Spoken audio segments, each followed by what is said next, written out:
Hello everyone, welcome to my channel. आज का topic है टाइप्स ऑफ कंप्यूटर्स, जो कि एक बहुत इम्पॉर्टेंट पार्ट है information and communication technology unit का। As you know, computers makes our work easy. जो भी कैलकुलेशंस है, डेटा स्टोर करना है, ब्राउजिंग करना है, मूवीज़ देखना है, बहुत सारे काम आता है हमारा कंप्यूटर्स। तो वो कितने टाइप्स के होते हैं, चलिए देखते हैं। So types of computers are broadly classified into 4 categories as per size, as per type, as per generation, as per purpose.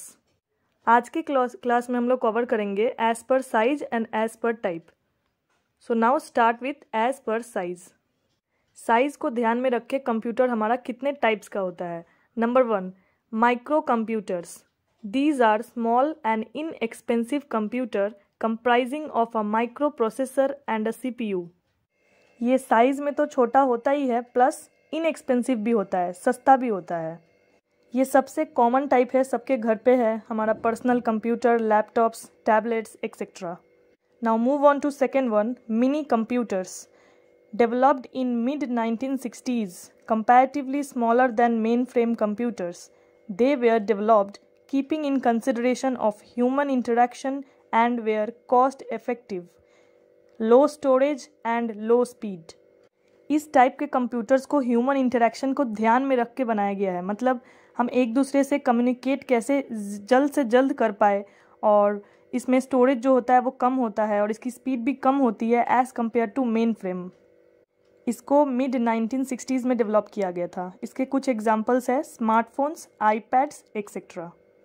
आज के डेट में सबके पास स्मार्टफोन है, तो ये हमारा आता है मिनी कंप्यूटर के कैटेगरी में। Now third one, main frame computers. These are used by large organisations to manage bulk data. They process data at very high speed, large size and multi user, accommodate more than 1000 work stations. अभी अभी हमने पढ़ा कि mini computer हमारा main frame से छोटा होता है, तो मेन फ्रेम हमारा बड़ा है, लार्ज साइज है, और बल्क डेटा को इसको हैंडल करने में हेल्प आता है। मतलब जो ज़्यादा अमाउंट का डेटा है उसको हैंडल आप प्रॉपरली कर सकते हैं इस टाइप के कंप्यूटर से, और इसकी स्पीड भी बहुत होती है, और साइज़ में भी आपका बड़ा है, और मल्टीटास्किंग है।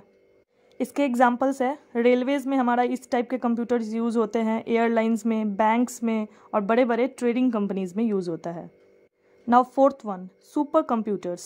These computers are used where high intensive calculations are needed and high level of performance has to be justified. जहाँ बहुत क्रिटिकल कैलकुलेशंस की ज़रूरत है और एग्जैक्ट कैलकुलेशन की ज़रूरत है, मतलब रिजल्ट एग्जैक्ट आने चाहिए, तो वहाँ हमारा ये कंप्यूटर यूज़ होता है, super computer.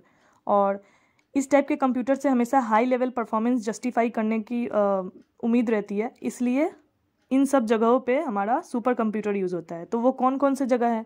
Weather forecasting and stock analysis के लिए हमारा ये कंप्यूटर यूज़ होता है।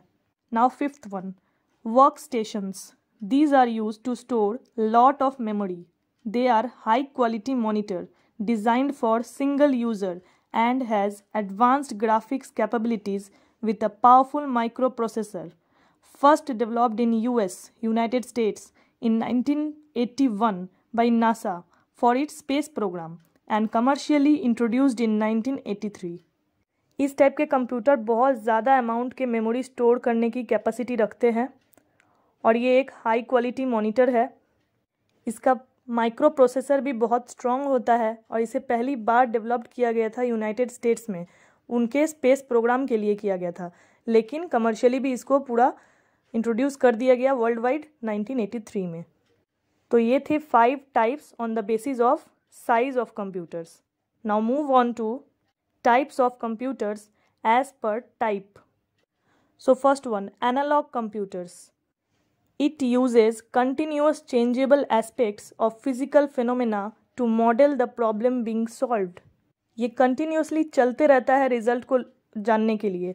फॉर एग्जांपल, अब हमारा जो घड़ी है, पुराना वाला स्टाइल का घड़ी जो कांटा जिसमें बना रहता था, वो ऑलवेज चलता रहता है, हम लोग को पता चल जाता है कब क्या टाइम हो रहा है।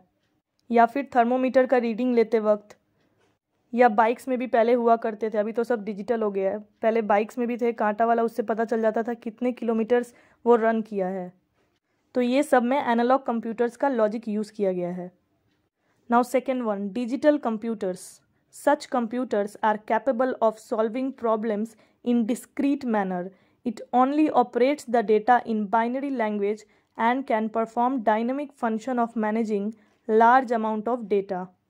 जैसे कि कंटिन्यूअस में हमने पढ़ा कि कंटिन्यू चलते रहता है रिजल्ट जानने के लिए, और डिजिटल में वो डिस्क्रीट रहता है, मतलब एग्जैक्ट आपको दिखाएगा, बार बार चलते नहीं रहेगा। वो एक बाइनरी नंबर जो हमारा 0 और 1 होता है उसकी ही लैंग्वेज समझता है उस टाइप का कंप्यूटर, और डेटा भी बहुत ज़्यादा स्टोर करता है और मैनेज भी कर पाता है इस टाइप का कंप्यूटर। इसका एग्जांपल्स है कुछ digital computers, smartphones and smart watch.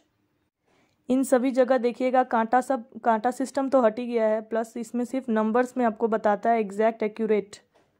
Now third one, hybrid computers. They exhibit both features of analog and digital computers. मतलब यहाँ एनालॉग के भी फीचर्स यूज़ होते हैं और डिजिटल के भी फीचर्स यूज़ होते हैं। The logical operations are performed by digital aspects and the differential equations are solved by analog aspects. मतलब जहाँ लॉजिकल ऑपरेशंस को सॉल्व करना है वहाँ पे आप डिजिटल कंप्यूटर का एस्पेक्ट यूज़ कर लिए, और जहाँ पे डिफरेंशियल इक्वेशन सॉल्व करना है वहाँ पे एनालॉग एस्पेक्ट्स यूज़ करेंगे। इसके एग्जांपल्स है स्पेस फ्लाइट्स, स्पेस में भेजने के लिए जो फ्लाइट्स बनते हैं उसमें ये इस टाइप के कंप्यूटर्स यूज़ होते हैं, फूड प्रोसेसिंग प्लांट्स एक्सेट्रा। तो ये थी कंप्यूटर की कुछ टाइप्स, और भी जो 2 कैटेगरी हमारा रह गया है जनरेशन एंड पर्पस, वो नेक्स्ट क्लास में कवर होंगी। ये क्लास आपको कैसा लगा कमेंट बॉक्स में ज़रूर बताइएगा, और ऐसे ही मेरे वीडियोस को देखते रहें। Thank you so much. And yes, notes आपको टेलीग्राम चैनल पे मिलेंगे जिसकी लिंक आपको डिस्क्रिप्शन बॉक्स में दी गई है।